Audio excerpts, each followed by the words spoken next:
era transformasi digital, kini hampir semua transaksi dan interaksi dapat dilakukan secara digital.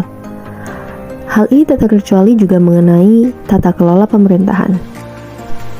Dulu, proses pemerintahan sangat bergantung pada kertas dan birokrasi yang rumit. Namun, dengan perkembangan teknologi, pemerintah di seluruh dunia mulai beralih ke tata kelola digital atau e-governance.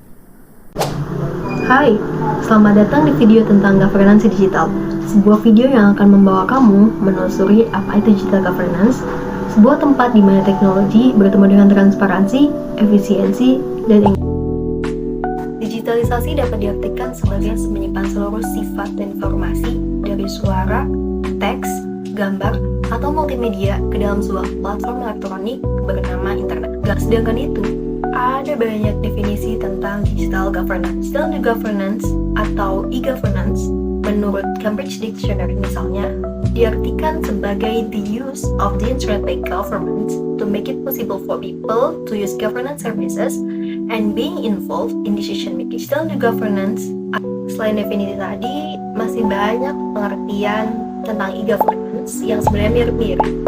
Yang kalau kita rangkum, setidaknya mereka akan menggunakan kata kunci penggunaan ICT dalam rangka digunakan untuk keperluan publik dan menyertakan proses kolaborasi. E-governance ini bukan hanya tentang pemerintah dan teknologi. E-governance adalah juga tentang mendefinisikan kembali bagaimana pemerintah dan warga negara berinteraksi melalui digital.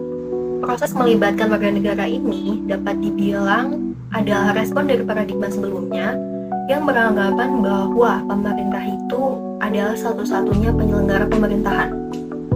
Jadi, di dalam e-governance, selain pemerintah, ada aktor-aktor lain yang harus ikut berperan dalam penyelenggaraan pemerintahan.